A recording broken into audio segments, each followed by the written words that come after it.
বাড়ি যে একেবারে ফাঁকা। আরে কোথায় গেল সব? আমার এখন কত কাজ তোমরা জানো না?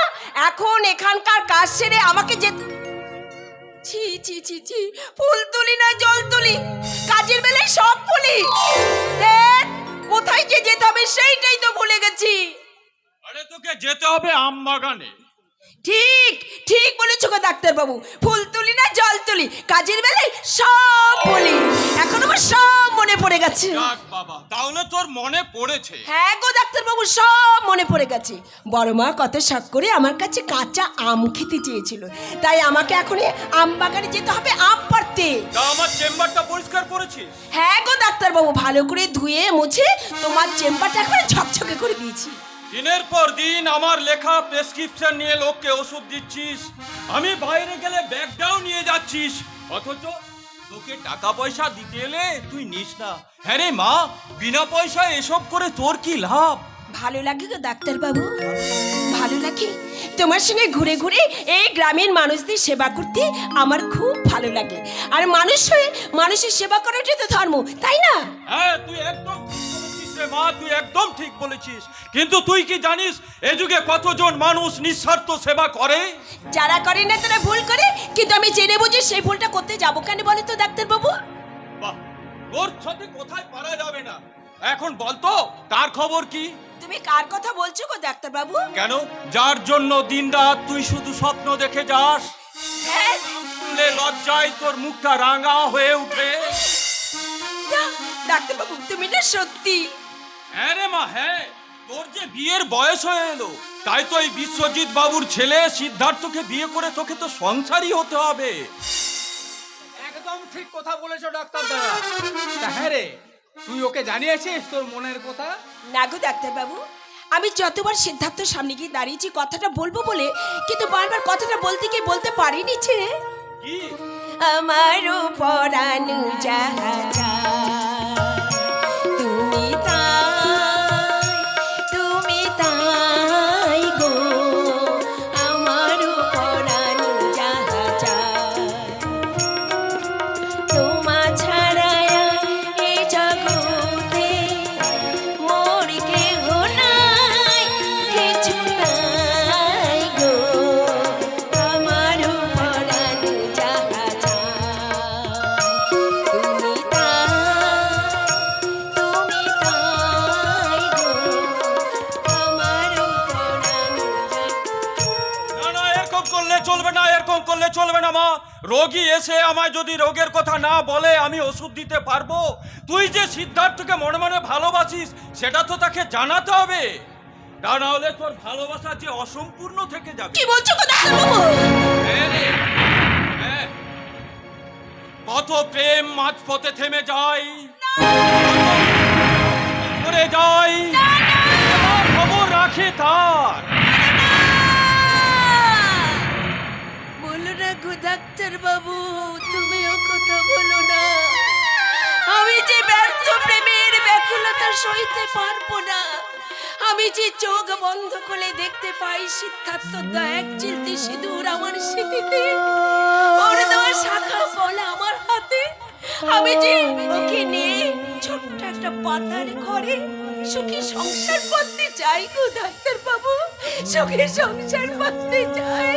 সেই জন্যই তো আমার বড় ভয় হয় রে মা, ওই নীল আকাশে একটা কালো মেঘ এসে যদি ফেলে দেয়, আর সেই বাজের শব্দে তোর মুখটা যে ঝলসে যাবে রে মা। তাই সময় থাকতে থাকতে সিদ্ধার্থকে বলে দে তুই তোর মনের কথা, যে তুই ওকে ভালোবাসিস। জানিয়ে দেবো ডাক্তার বাবু, জানিয়ে দেবো। হ্যাঁ রে মা। বিয়ে, বিয়ের কথা তুই ভাবিস? আরে তুই বিয়ের কথা একদম ভাবিস না, আমি নিজে দাঁড়িয়ে থেকে তোর বিয়ের সমস্ত ব্যবস্থা করে সিধু রাজি হলেই আমাকে ঠাকুর মন্দিরে গিয়ে ঠাকুর মশাইকে ধরে আনতে হবে। ধরে এনে হয়ে গেছে, তারপরে পাঁজি দেখে লগ্ন ঠিক করতে হবে, ধরে এনে হয়ে গেছে। এরপরে কেনাকাটা। আরে কেনাকাটার জন্য যা লাগবে আমি সব কিনে দেবো। তাহলে তো আর কোনো চিন্তাই নেই। বরের ধুতি পাঞ্জাবি, কনের বেনারসি, ঘড়ি আংটি বোতাম ধরে নে হয়ে গেছে। এরপরে রে, আলমারি, ড্রেসিং টেবিল আর ফুলসজ্জার খাট ধরে নে হয়ে গেছে। হ্যাঁ ডাক্তার দাদা, হ্যাঁ বলো। ফুলসজ্জার খাটটা কিন্তু বেশ মজবুত দেখে নিতে হবে, যেন ভেঙে না যায়। তারপর কাল রাত্রি কেউ কারু দেখবে না, না না না না, কেউ কারু মুখ দেখবে না। এরপর ফুলসজ্জা ধরে নে হয়ে গেছে।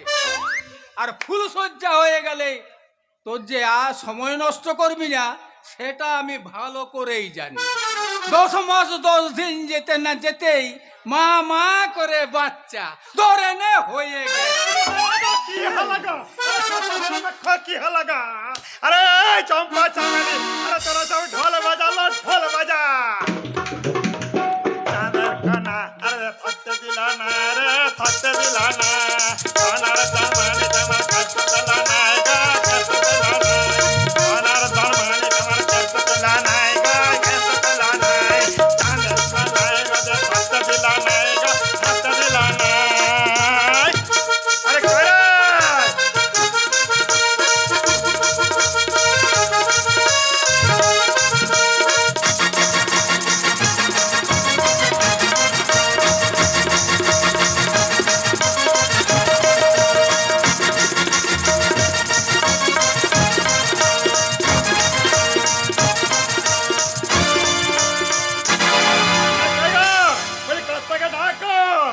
নগদ 10,000 টাকা, একটা নতুন শাড়ি আর একবারে সোনার নুল না দিলে আমি কিন্তু বাচ্চা না দিয়ে ফেরত দেবে না বলে দিলাম। হ্যাঁ দেখি তুই এখানে ওখানে বলেছি আমার ঘরে তুই আসবি না।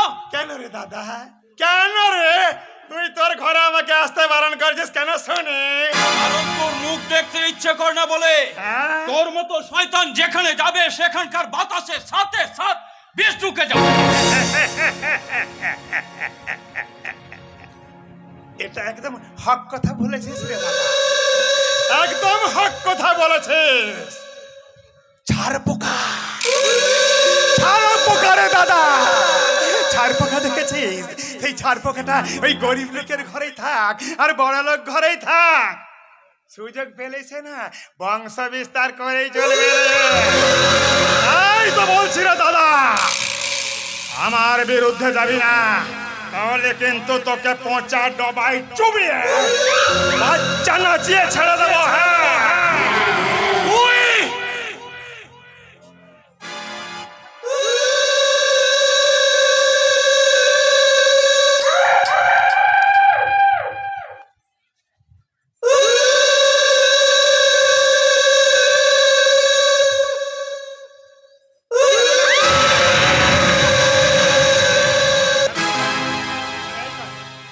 আমাকে দেখে তো ভয় পাস কেন লা?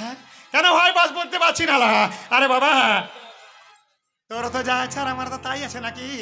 তফাৎ শুধু একটাই, বাচ্চা দিতে পারবি আর আমাকে সে বাচ্চাটা না চাইতে হবে। হ্যাঁ চলি গো ডাক্তার বাবু, আমাকে এখন আম বাগানে আম পাড়তে যেতে হবে।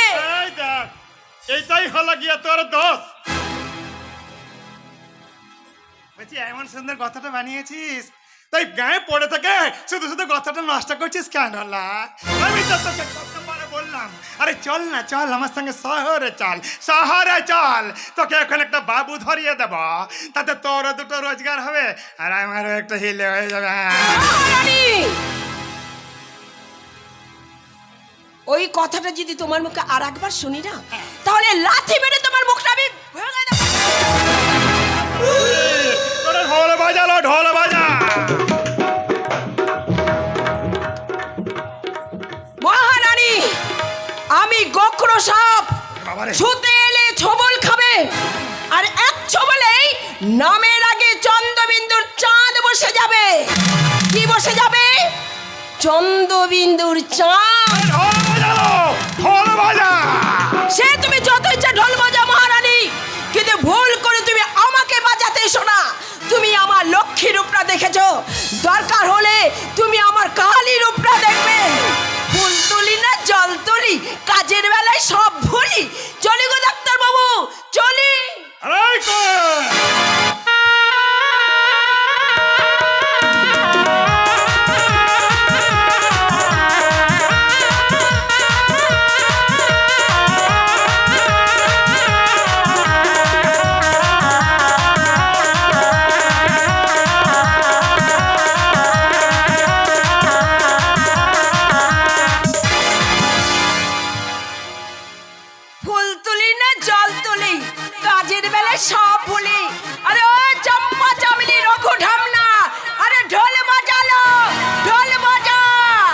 সোনা চান মানিক আমার কেষ্ট পেল না রে, সোনা চান মানিক আমার কেষ্ট পেল না রে, সোনা চান মানিক আমার কেষ্ট পেল না রে।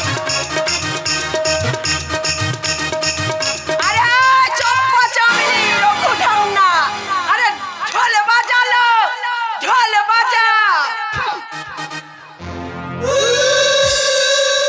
ওরে বাবা, কাকাতুয়া কথা বলে জানতাম, এখন দেখছি সারা কোয়েল পাখিও বুলি শিখেছে। এখন আমিও চলি। আরে দাঁড়াও না গো, দাঁড়াও, দাঁড়াও। আরে যে কথাটা বলার জন্য আমি এত দূর এলাম, সেই কথাটাই তো বলা হলো না গো তোমাকে। বল, তুই কি বলবি বল। বলবো? হ্যাঁ তোমার মেয়ে? হ্যাঁ, পামেলা। হ্যাঁ, তোমার মেয়ে পামেলা কলেজে বিদেশে লেখাপড়া শেষ করে আজ তো গায়ে ফিরছে গো। কি বললি? আমার পামেলা শহরে লেখাপড়া শেষ করে আমার কাছে ফিরে আসছে। ও আনন্দে বুকটা আমার ভরে যাচ্ছে। তাই তো বলছি গো দাদা, আমার বিরুদ্ধে যেও না, তাহলে তোমার পামেলাটাকে আমি না ভাই না, আমি তোর পায়ে ধরে অনুরোধ করছি, ও কাজ তুই করিস না, ও কাজ তুই করিস না। আমার মেয়ে পামেলাকে নিয়ে তুই শান্তিতে থাকতে দে ভাই, শান্তিতে থাকতে দে।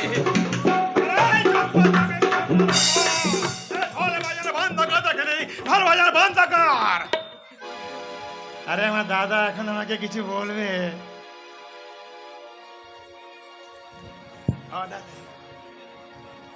দাদা গা বলো না গো দাদা। এত বছর ধরে আজকের এই দিনটার জন্য আমি অপেক্ষা করেছিলাম। তিল তিল করে আমি পামেলাকে মানুষ করেছি বাবা মেয়ের স্নেহের মাঝে। তুই তুই পাঁচিল তুলে দিস না রে ভাই, তাহলে আমার হৃদয়টা শূন্য হয়ে যাবে, আর সেই খালি জায়গায় আশ্রয় নেবে এক বুক যন্ত্রণা, এক বুক যন্ত্রণা। মহারানী, হ্যাঁ ও মহারানী, হ্যাঁ, বলি ডাক্তার দাদা কি বলে গেল, আমি তো কিছুই বুঝতে পারলাম না গো। আরে এত সব বোঝার কি আছে রে ঢাই না, আরে সময় এলে সব বুঝতে পারবি রে বিনসা। আচ্ছা, তোমার প্ল্যানটা কি গো মহারানী বলো তো? ধ্বংস ধ্বংস করবো রে, আমি ধ্বংস করবো, এই প্রজন্মটাকে আমি ধ্বংস করবো। তারপর সেই সাম্রাজ্যের আমি আমি অভিশাপ দেব, সেই সাম্রাজ্যের অধিবাসী হয়ে আমি সম্রাটের মতো মৃত্যু মিছিলের সুতে বেহালা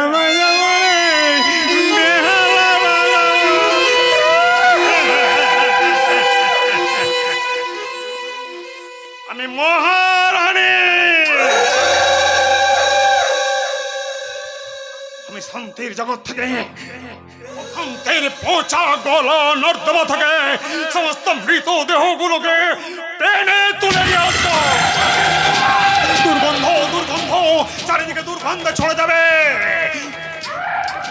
মা তার গর্ভে ধারণ করা হাজার হাজার মানুষগুলোকে বাঁচানোর জন্যে আমার আমার পায়ে ধরে কুকিয়ে কুকিয়ে কাঁদবে, কুকিয়ে কুকিয়ে কাঁদবে।